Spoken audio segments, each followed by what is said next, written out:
From this wider perspective, so much of what we do to each other must have the rest of creation shaking their heads in disbelief. The fact is that someone born in the United States is not more special than someone born in Mexico. Someone born in London is not more special than someone born in Liverpool. Someone who is white is not more special than someone who is black. They're just vehicles for the consciousness to experience. If you go down to the seashore and you pick up a droplet of water in your hand, how can anyone say that that droplet is any more or less special than all the other billions and trillions of droplets you see in the ocean before you?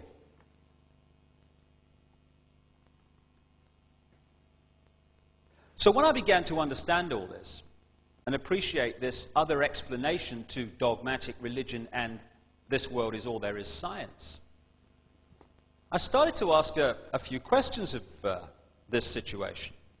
Like, how come that this explanation, at the very bottom line least, is as credible as the other two? How come the other two get guaranteed airtime, often no questions asked, here's your airtime, say what you like, and the alternative to both of them is ridiculed, condemned, or suppressed by reflex action? The answer that I came up with was that clearly some people don't want the public to have access to this information. But who and what and why? And I began to ask other questions. Like, I don't know about you, but I've met a lot of people in my life, and I can't, to my knowledge, recall anyone who wanted a war,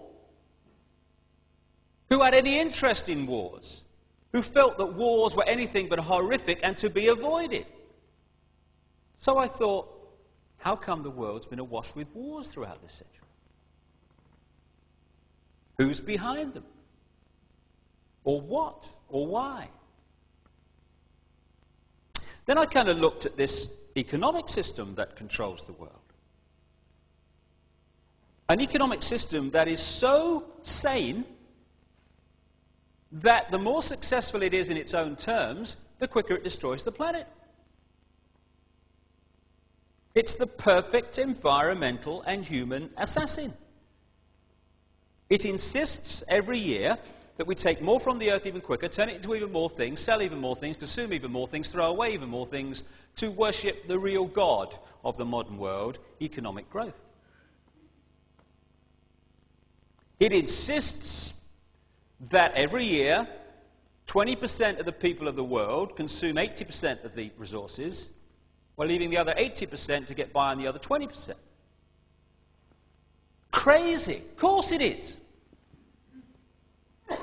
But that's the economic system, take, make, and throw away, that controls your life and mine. And that of 6 billion people, nearly. So I thought, what's behind this self-destruction? Or who and why? I started to look at some of the other conventional wisdom that we pass on from generation to generation as the only way of doing things in this world. The wisdom that says, even though the economic system that I've just described is dismantling this planet, you ask a politician of any party anywhere in the world, what do we do to get out of this environmental situation? And they will say we must have more growth to raise the money to spend on the environment. If I said to you the way to put out a fire is to pour more petrol on it, you'd say he's out of his mind. But that's what the politicians are saying when they say about more growth to sort out the environment.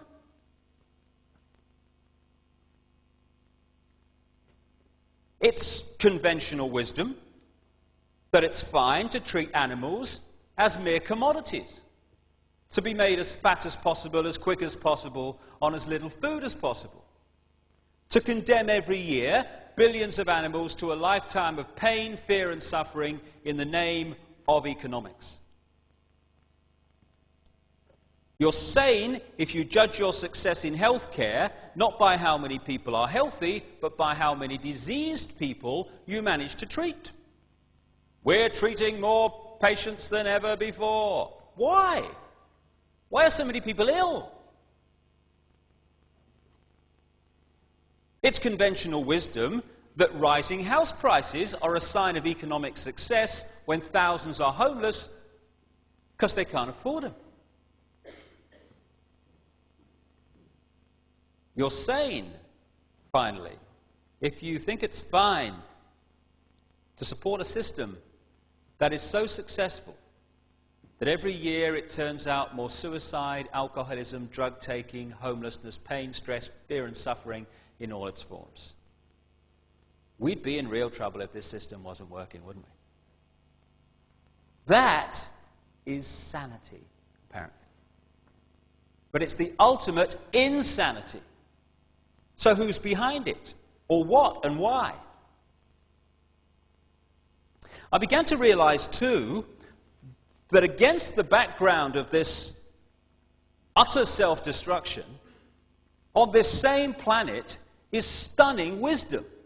And I began to see also that there is a great difference between cleverness and wisdom. They're not the same thing. This system's very clever, but it isn't very wise, and it's the lack of wisdom that is the problem. And I began to see that what we call wisdom is often not found in this state-of-the-art letters after their name system. It's actually found in the native peoples that this system would see as backward.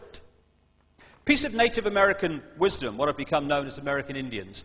When you have cut down the last tree and poisoned the last river, you will know that you cannot eat money. That's wisdom. And there's another piece of very famous American Indian wisdom. In 1854, the American government made an offer for Indian land. And under the system that I've been talking about, and the attitudes and the values that are indoctrinated into us, what should have happened is this chief should have said, right, well, I'm on a winner here, because it's a seller's market. I never put it on the market, therefore I'm in the driving seat.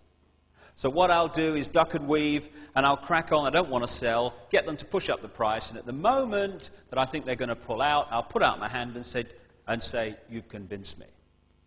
And people will think, oh, what a great businessman he is, that chief.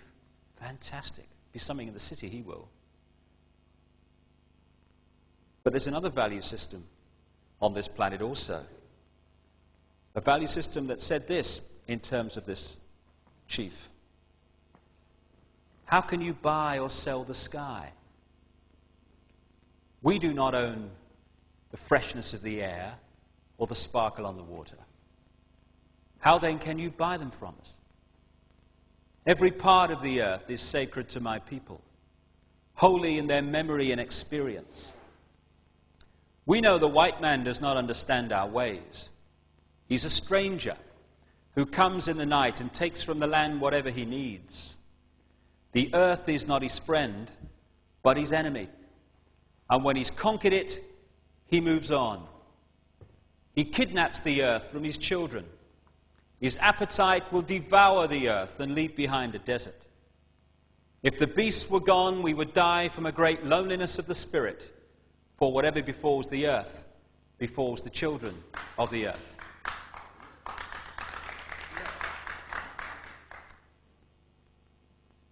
It's sobering to think that those words were spoken in 1854 when you look what has happened since.